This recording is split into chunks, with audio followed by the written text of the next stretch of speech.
Hello, this is Zephyr Fleetwood, and let me introduce to you the AF 70-300 f4 to f5.6 telephoto zoom lens. Right, so let's have a little look at this lens. And so, as you can see, it is a pretty solid lens. This is one of the old AF lenses, so it has a bit of a slow autofocus. But depending on how you use it, it's probably not going to be too much of a difference issue. What I've also done is, you might be able to see on the bottom there, I've actually put in a 1.4 times teleconverter.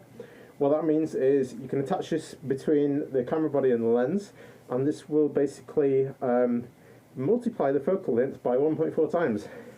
So effectively, this lens becomes I believe it's a 98 to 420mm focal length. So that means you can get things really far away. So say if I twist that to make it zoom, so then you have basically something really good at getting birds of prey, airplanes in the sky, and you might even get some shots of the moon as well. So this is a really cool lens actually. And for this one, because it's one of the older ones, you can get it, I would say, like fairly cheap. It's not particularly expensive. Okay, so what are the disadvantages of this lens then? Well, as you might have heard, starting from f4, that's not particularly great in low light, and when fully zoomed out, then it obviously become f5.6. And if you're using a teleconverter, depending on which one you're using, you will either lose one f-stop or two f-stops.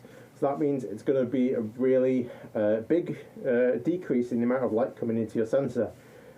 First thing that happens when you've got less light to work with is that the autofocus will either be really bad or it'll just stop working completely.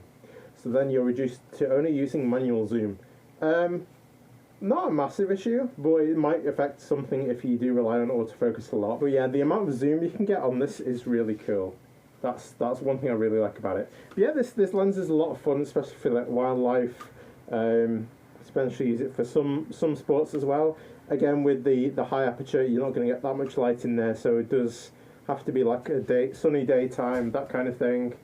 So again, that's one of the drawbacks of this. As for how I would review it, I mean, it's a pretty good lens. I mean, again for the price, you can't complain too much. But yeah, the only thing I would let it down is it's not an AFS lens. So it's quite a slow autofocus, and again, the aperture doesn't get very small. So for this lens, I would probably give it, I would say, yeah, I'll say about like an 8 out of 10. So you can definitely get better lenses. But for the price, this is alright. And if you just want to test out long range photography, this is a good place to start. So I would say give this a go if it's your first one. But next one to do is either save up for a 70-200 f2.8, or you can get one of the longer zoom lenses. I think Sigma, Tamron, Tokina, and Nikon all do really good long range ones. Obviously, if you want a lower f-stop, that's going to cost more money. And if you want a zoom one, again, expect a compromise in the aperture. Otherwise, if it's a prime zoom, you can usually get a small aperture size.